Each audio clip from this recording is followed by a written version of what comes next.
হযরত আলী রাদিয়াল্লাহু তাআলা আনহু এর বংশে হযরত ইমাম হুসাইন রাদিয়াল্লাহু তাআলা আনহু এর দিক থেকে সৈয়দ পরিবারে 1250 খ্রিস্টাব্দে মদিনা মুনাওয়ারায় জন্মগ্রহণ করেন এবং বাগদাদ নগরীতে তিনি বেড়ে ওঠেন।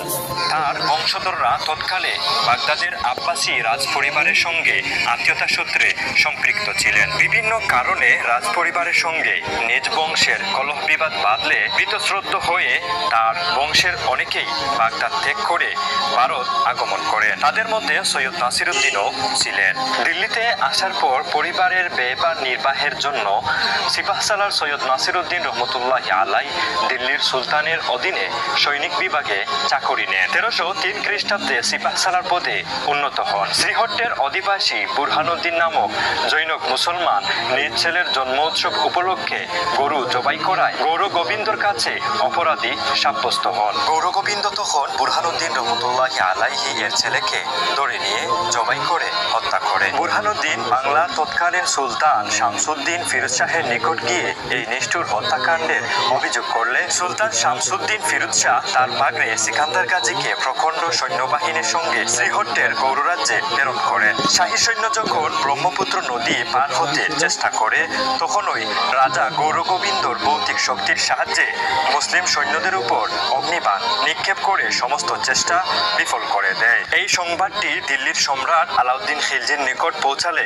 সম্রাট মর্মাহত হন। পরবর্তীতে সম্রাট তার রাজদরবারি আলেম উলামা সহ জ্যোতিষীদের সাথে আলোচনায় এই মর্মে অবহিত হন যে সুলতানের সেনাবাহিনীতে আধ্যাত্মিক শক্তিসম্পন্ন এক ব্যক্তি রয়েছেন। তার নেতৃত্বে অভিযান প্রেরণ করা হলে গৌরগোবিন্দর জাদুবিদ্যার মোকাবেলা করে সিলেট বিজয় করা সম্ভব। আধ্যাত্মিক শক্তিসম্পন্ন ব্যক্তির পরিচয় পন্থা হিসাবে এও বলেছিল আগামী 2-1 রাতের মধ্যে দিল্লির নগরীতে প্রচন্ড ঝড় বৃষ্টিতে সমস্ত নগরী ভেসে যাবে, প্রতিটি গড় বাড়ির ক্ষয়ক্ষতি হবে, কোথাও কোনো প্রদীপ থাকবে না, একটি মাত্র তাঁবু ব্যতীত। সম্রাট জ্যোতিষীর কথা অনুযায়ী অনুসন্ধান করে সেই ঝড় বৃষ্টির রাতে দেখতে পান একজন সাধারণ সৈনিক একটি তাঁবুতে বসে একাগ্র মনে কুরআন পাঠ করছেন। সম্রাট সেখানে উপস্থিত হয়ে তার সব বিষয়ে অবগত হয়ে সিলেট অভিযানের নেতৃত্ব দেওয়ার অনুরোধ জানান। তিনি সম্রাটের আদেশসম্মত হলে সম্রাট তাকে সিপাহসালার সনদ প্রদানের মাধ্যমে সিকান্দার গাজীর কাছে প্রেরণ করে। সেই থেকে তিনি সৈয়দ নাসিরউদ্দিন থেকে সিপাহসালার সৈয়দ নাসিরউদ্দিন নামে খ্যাতি অর্জন করেন। 1303 খ্রিস্টাব্দে সিপাহসালার পদে উন্নত হয়ে দিল্লি হতে বাংলাদেশের সিলেটে অভিমুখে শ্রীহট্টের রাজা গৌরগোবিন্দের হাত থেকে নির্যাতিত প্রতারিত মুসলমানদের সহায়তায় প্রেরিত হন। প্রতিমধ্যে পূর্ব প্রেরিত সিকান্দার গাজীর সাথে সোনারগাঁয়ে ও আরব হতে আগত প্রখ্যাত আউলিয়া হযরত শাহজালাল রহমতুল্লাহি আলাইহি এর সাথে ত্রিবেণীতে দেখা হয়। সেখান থেকে দিল্লির সুলতানি আদেশ অনুসারে শাহজালাল রহমতুল্লাহি আলাইহি ও সিকান্দার গাজীর সম্মতিক্রমে সৈয়দ নাসিরউদ্দিন শাহজালাল সম্পর্কে অবগত হয়ে তদীয় শিষ্যত্ব গ্রহণ করেন। সেনাবাহিনীর প্রধান হয়ে সিলেট অভিযানে গৌর বিজয়ের পর হযরত শাহজালাল রহমতুল্লাহি আলাইহি এর নির্দেশনায় তিনি নিকটবর্তী তরফ রাজ্য অভিযান পরিচালনা করেন। 3000 পদাতিক ও 1000 অশ্বারোহী নিয়ে হযরত নাসিরউদ্দিন সিপাহসালার রহমতুল্লাহি আলাইহি তরফ বিজয়া অভিযানে অগ্রসর হন। বর্তমান হবিগঞ্জ জেলার অংশ ও পার্বত্য ত্রিপুরা রাজ্যের উত্তর পূর্বাংশ নিয়ে গঠিত হয়েছিল তখনকার তরফ রাজ্য। বর্তমান ভারত বাংলাদেশ সীমান্তবর্তী খোয়াই নদীর তীরে পাল্লার নিকটবর্তী বিশগাঁয়ে ছিল তরফ রাজ্যের রাজধানী এবং তরফের রাজা আচক নারায়ণের রাজবাড়ি। প্রাণ বয়ে বীত রাজা আচক নারায়ণ হযরত নাসিরউদ্দিন সিপাহসালার রাহিমাহুল্লাহর কাছে সন্ধির প্রস্তাব দিয়ে ব্যর্থ হয়ে পার্শ্ববর্তী ত্রিপুরা রাজ্যে আশ্রয় নেন। ত্রিপুরা রাজার কাছে সাহায্য কামনা করে বিফল কাম হন। হতাশ ও নিরুপায় রাজা আচক নারায়ণ অবশেষে ভগ্ন হৃদয়ে সেখান থেকে মাথুরায় তীর্থভ্রমণে গিয়ে তথায় মৃত্যুবরণ করেন। ফলে বিনা বাধায় বিজিত হয় তরফ রাজ্য। হযরত নাসিরউদ্দিন সিপাহসালার রহমতুল্লাহি আলাইহি এর সঙ্গে 12 জন আউলিয়া এসেছিলেন বিদায় এই জায়গাকে 12 আউলিয়ার মুল্লুক বলা হয়ে তাকে।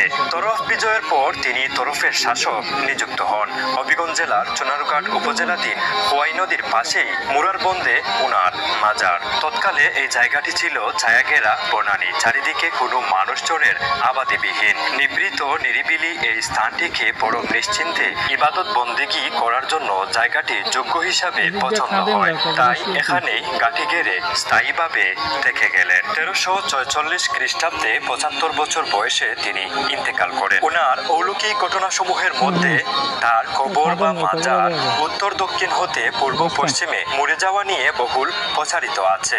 ঘটনাটি ছিল এমন: সিপাহ সালার রহমতুল্লাহি আলাইহি মৃত্যুর পূর্বে তার সহচর ভক্তবৃন্দদেরকে নসিহত করেছিলেন পূর্ব পশ্চিমে যেন দাফন করা হয়।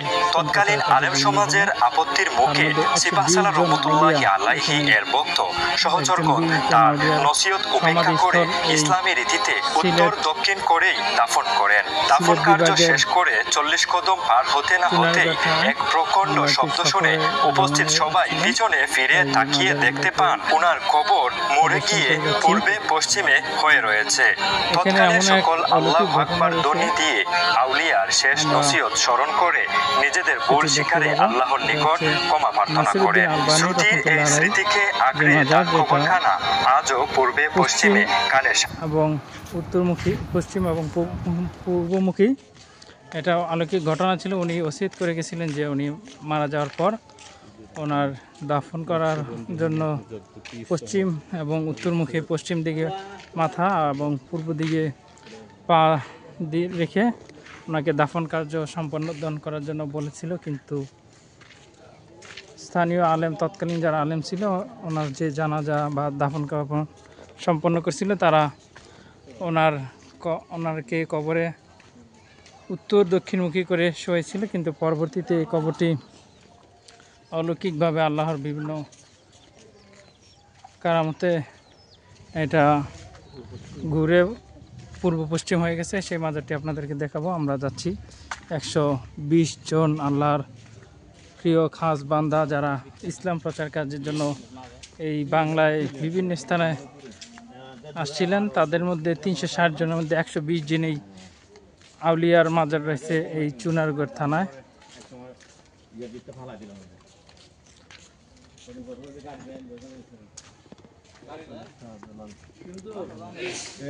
হযরত শাহজালাল রহমতুল্লাহ 360 আউলিয়ার মধ্যে 12 জন আউলিয়ার সফর সঙ্গী, 120 আউলিয়া। ঐতিহাসিক দরবার শরীফ সৈয়দ নাসিরউদ্দিন সিপাহ সালার প্রধান সেনাপতি, কুতুবুল্লাহর বংশধর, আওলাদে উলি, মুরশিদ মেইন খাদেম সৈয়দ শামসুল মিয়া চিশতি রাহমাতুল্লাহ।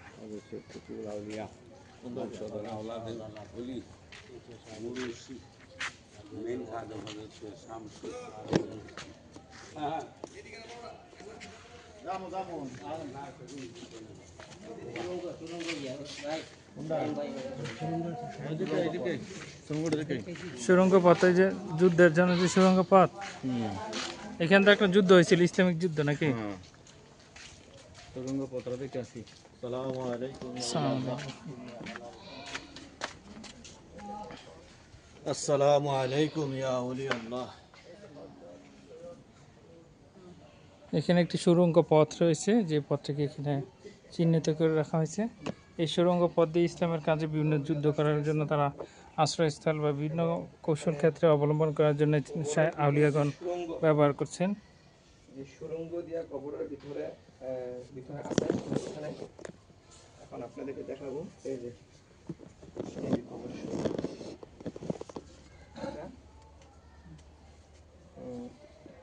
যেটা এই বাংলাদেশের ইতিহাসের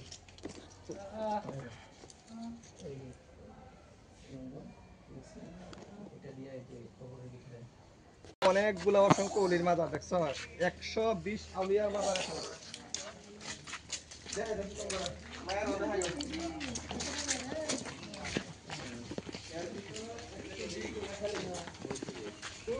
আরো সময় নিয়ে আসলে আস্তে আস্তে আস্তে আস্তে দেখে দেখে যাবেন।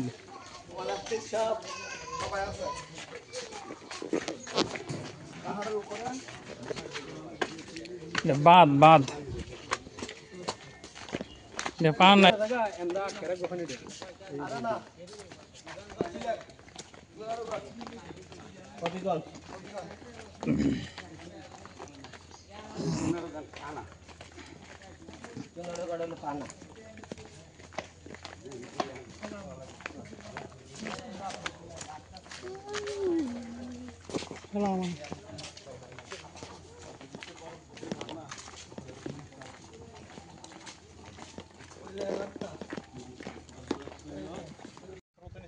সিলেট চুনারঘাট 120 আউলিয়ার মাজারে আমরা এখন আসছি। এর পাশে যে খোয়াই নদী, নদীর যে স্রোত ধারা আপনাদেরকে দেখাচ্ছি, প্রচণ্ড স্রোত। দলেশ্বরী নদী, দলেশ্বরী নদীর স্রোত না, খোয়াইন নদী, খোয়াই নদীর স্রোত ধারা প্রচণ্ড স্রোত। এর বিপরীত পাশে বেশি উচ্চতা নয়, মনে হয় কিছুক্ষণের মধ্যে পাশে দিয়ে বন্যায় প্লাবিত হয়ে যাবে এমন মনে হচ্ছে। মানুষ অনেকগুলো আজ্জা যায়, মোড্ডা না আজ্জা যায়, ওই যে ওই পাশে কিছু পাইতেছে, অনেকে ডিব্বা, অনেকে গাছ, বন্যায় আসছে, পানি যে হলুদ হয়ে রয়েছে, মাটি পারমার ভাঙে, ওই যে বোতল ডিব্বা, অনেক বোতল টোতল সব গাছ সব আটকায়। এটা কি এটা এই যে এটা না না বাঁশটা বাইন্ধে দিছে মনে হয়, কলা গাছের মতো আটকে আছে। প্রচুর স্রোত।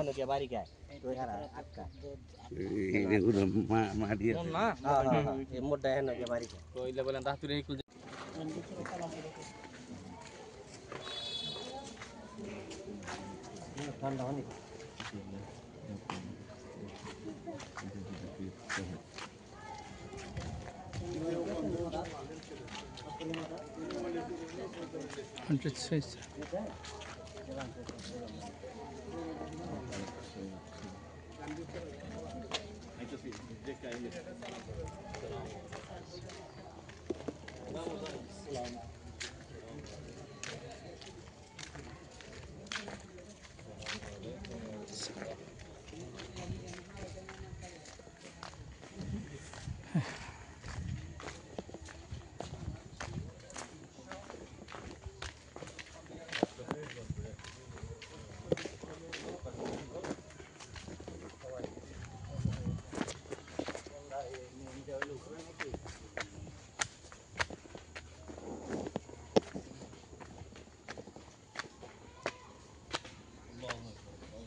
কাহিম ভাই, আমরা তো আসছি 120 আউলিয়ার মাজারে জিয়ারত। এখন এখানে জায়গাটার নাম নাকি শায়েস্তাগঞ্জ না, চুনারঘাট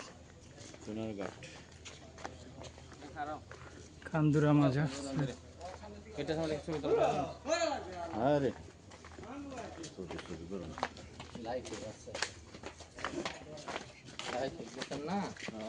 পরে লাইভে দেবেন, নেট নাই। চুনারঘাট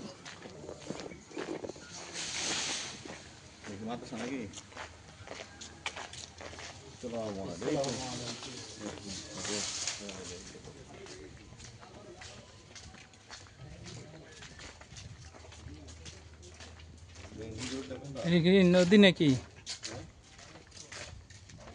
পানি স্রোত দেন, কত স্রোত। গোয়াইন নদী, সুরমা নদী,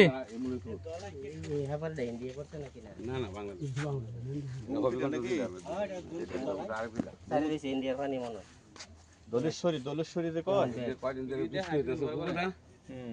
বৃষ্টির পানি প্লাস এর পানি পশ্চিমার কাছাকাছি দিয়ে প্রবাহিত হইতেছে, বুঝলি?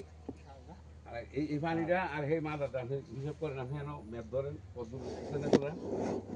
বেশি নেই, হ্যাঁ বেশি বেশ কম না, কিন্তু পশ্চিমার কাছাকাছি দিয়ে প্রবাহিত।